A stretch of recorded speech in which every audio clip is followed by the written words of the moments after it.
Old Henry Reifsnyder and his wife, Phoebe, loved one another the way people do who have lived together a long, long time. They were simple farm people. Their world was their fruit trees, cornfield, and backyard with its pigs and chickens. The rest of the world was far away, like stars in the sky. Sometimes Henry worried about death. During his worries, he would raise his old voice and say, "Phoebe, where is my corn pipe? You are always taking things that belong to me." "Now you hush, Henry," his wife would say. "If you keep talking like that, I will go away. And then what would you do? There is nobody to look after you. Your corn pipe is on the table where you put it." Old Henry knew his wife would never leave him. The only leaving he feared was death.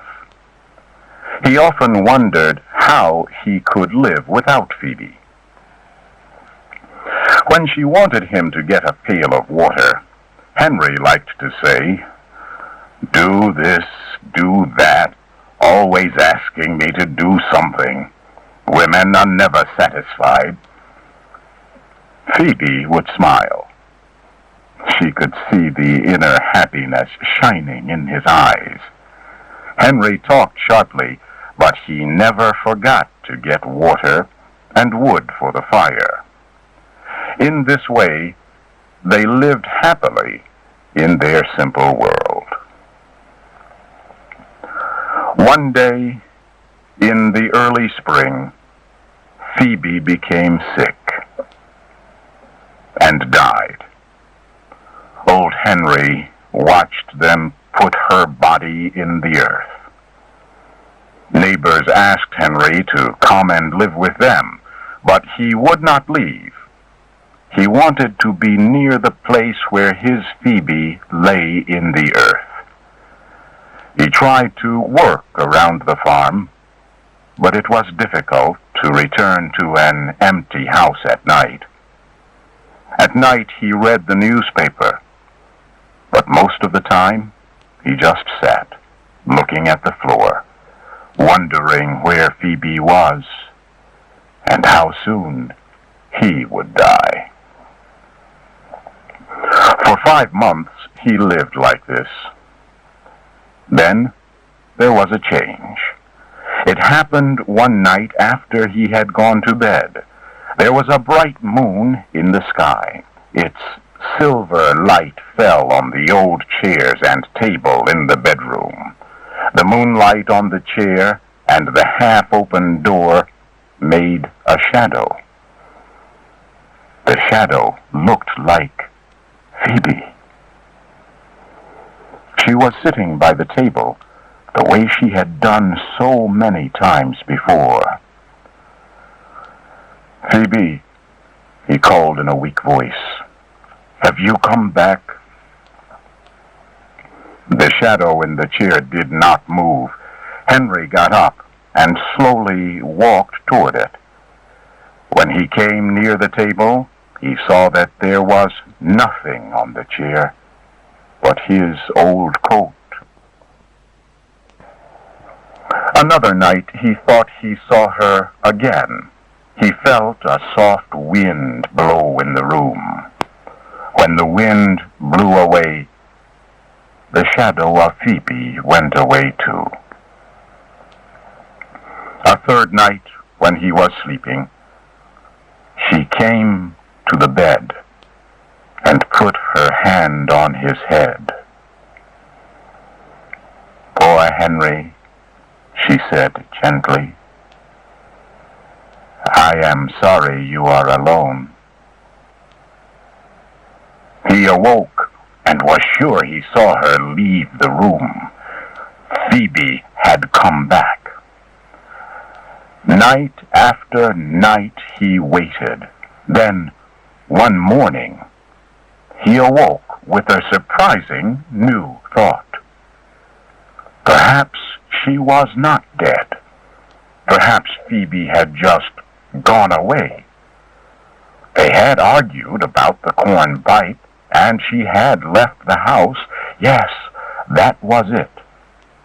She was always making jokes about leaving him. This time, she had really gone. That morning, he started to walk to the nearest neighbors. "Why, hello, Henry," said Farmer Dodge, who was taking grain to market. "Where are you going this morning?" "Have you seen Phoebe?" asked Henry. "Phoebe who?" Farmer Dodge knew Henry's Phoebe was dead. "My Phoebe," Henry said sharply. "Who do you think I mean?"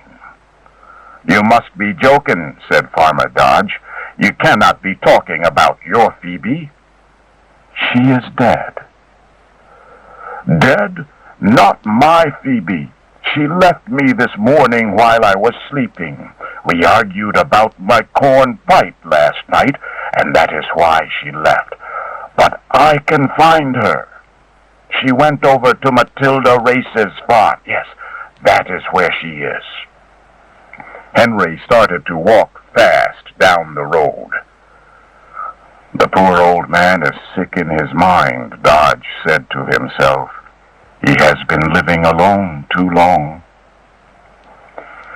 Henry met no one until he reached Matilda's farm. His Phoebe and Matilda Race had been good friends. Phoebe must be here. He opened the gate and walked to the house. Matilda opened the door. "Why, Henry Snyder, what a surprise." "Is Phoebe here?" Henry asked. "Phoebe? Which Phoebe?" "Why, my Phoebe, of course." Henry smiled a little. "You do not have to keep it a secret. She is here, isn't she?" He looked inside the house. "Well," Matilda Race said, "you poor old man. Come in and sit down while I get you some coffee and food. I will take you to Phoebe. I know where she is." While Matilda worked in the kitchen, she talked to Henry, but he was not listening. He was thinking about Phoebe. He decided she was not there. "I will go now," he said, getting up. "I think she went over to the Murray farm." Then he was out on the road again. It was like this for many weeks. Every night he returned to his house to see if Phoebe had come back. Soon, everyone in the area knew old Henry and answered his questions. "I have not seen her," they would say, or, "No, Henry, she has not been here today." It was in the 7th year of looking when Henry came to Red Hill. It was late at night, and he was tired and sleepy. Years of walking and very little food had made him thin. After a while, he fell asleep, with his head resting on his knees. When he awoke, it was still dark. The moon shone brightly through the trees. Henry saw a light move across the road. It danced through the woods. Was it Phoebe? He jumped up. He was sure he could see her in that light. Yes, there she was, the young Phoebe he had known many years ago.